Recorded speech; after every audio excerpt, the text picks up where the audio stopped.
G'day and welcome to Prelude, Shell's first floating LNG facility right here off the coast of northwestern Australia. We're mighty proud of what we've achieved out here. In fact, we're the largest floating facility ever built. So let me take you on a journey to find out what makes Prelude so special.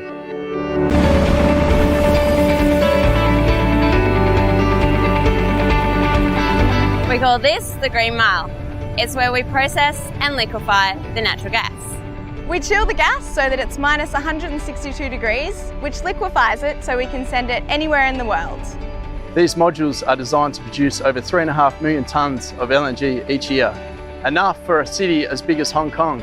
And with half the emissions of coal, natural gas is also better for the environment. The sea, it seems, has not yet swallowed all the land due to global warming. Why build a floating platform?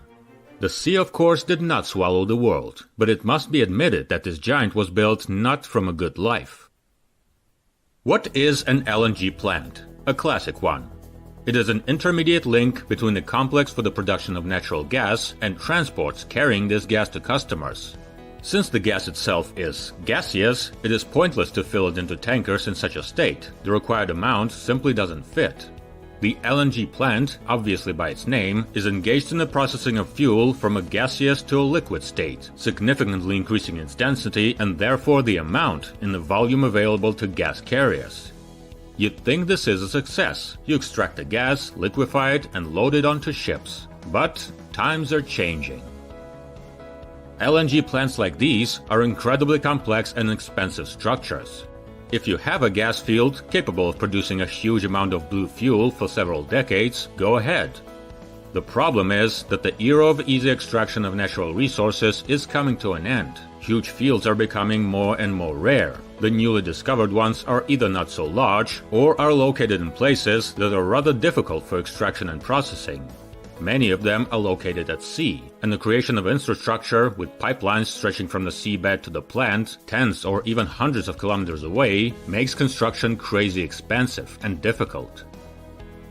Then the engineers had an obvious idea: to create a floating plant and instead of building pipes, simply bring it to the gas field, something like an oil platform.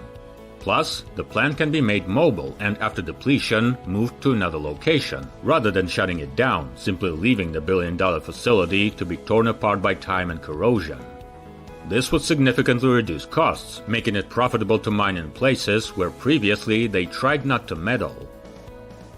The idea was greenlit by Royal Dutch Shell in 2011.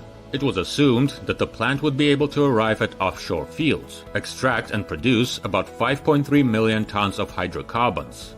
The problem was that the LNG plant is, to put it mildly, large, and you can't load it so easily on a ship. Shell invested tremendous effort in research and development, trying to make the processing line as light and compact as possible. And, in spite of their very serious successes, the plant was still quite large, its mass reaching 260,000 tons, the mass of 2 nuclear-powered aircraft carriers. And this is just a plant, without the ship platform itself. Nevertheless, 260,000, being a huge figure, is more or less realizable. Seeing the prospects, partners from the energy industry joined Shell. The prospects were at the level of risks. The cost of the project, according to various estimates, ranged from $10.8 to $12.6 billion, but if successful, the prize was worthwhile. The problem of lack of experience, and such things were never built before, was solved by creating the TCS Consortium, which included the Korean industrial giant Samsung Heavy Industries and the French engineering corporation Technip. Technip is responsible for the design and installation of the plant, while Samsung is in fact building the giant ship. Construction began at the Samsung plant near Busan. As it turned out, in general, few shipyards in the world are able to master what they were going to build. Nevertheless, the work was carried out quickly. The hull of the ship, named Prelude, was assembled and launched at the end of 2013, but its path was still far from completion. The most difficult thing was to mount the plant itself, equipment, and all the modules on it. About 5,000 people worked on the ship every day, just the engineers on one ship. Of course, cooperation was not limited to the union of the described companies. The highly complex anchor system for the ship was created in the United Arab Emirates. The chains for it were transported from Spain. The equipment for production, including 7 wells and lines for lifting gas from the bottom, was made in Malaysia and Australia, and control systems were developed by specialists from the United States. So, let's take a closer look at the ship. Prelude FLNG is a monster, 488 meters, 1,601 feet long, 74 meters, 242 feet wide, 105 meters, 344 feet high, and with 600,000 tons of displacement. It could be compared with some famous ships, for example the Titanic, but here the dimensions are so big that you can probably count in Titanics. And so, the Prelude is almost as long as 2 Titanics, 2.5 Titanics wide, another 2 Titanics high, and in terms of displacement, almost 12 Titanics. And despite the gigantic size, the engineers of Shell and partners had to work hard to fit the plant on the ship.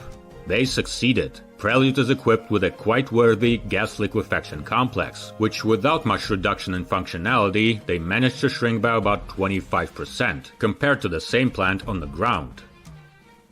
The main gas processing complex is located on the upper decks above the ship's hull. It is divided into 14 modules, some of the elements of which are located not next to each other like on the ground, but one above the other. This is what gave Prelude the height of a 33-story building.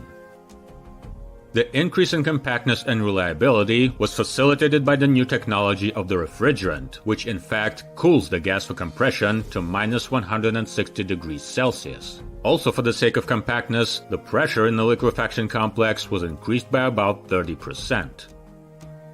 For storage of liquefied gas before shipment was given the space inside the ship under the plant. There are 6 huge tanks with a capacity of 220,000 cubic meters of fuel.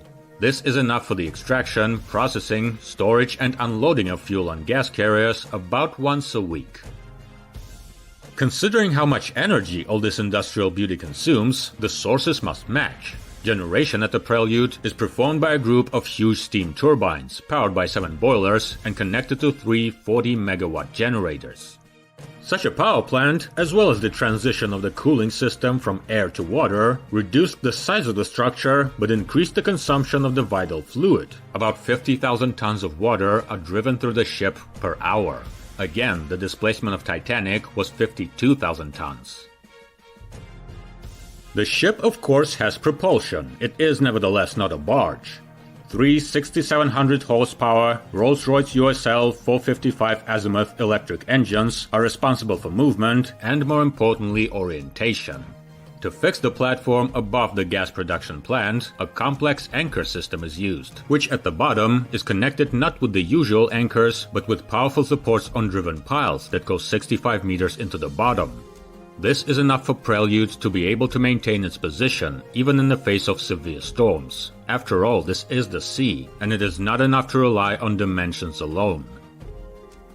In 2017, the ship was ready and went to its place of service. A gas field in the Indian Ocean north of Australia has been identified a long time ago. The ship will have to arrive and take up a production position over the Prelude field, after which it was actually named. It is assumed that it will work here for the next 2 decades. When the blue fuel runs out there, the ship can be quickly moved to one of several promising fields in the same region. There is no need to dismantle the old plant and build new ones.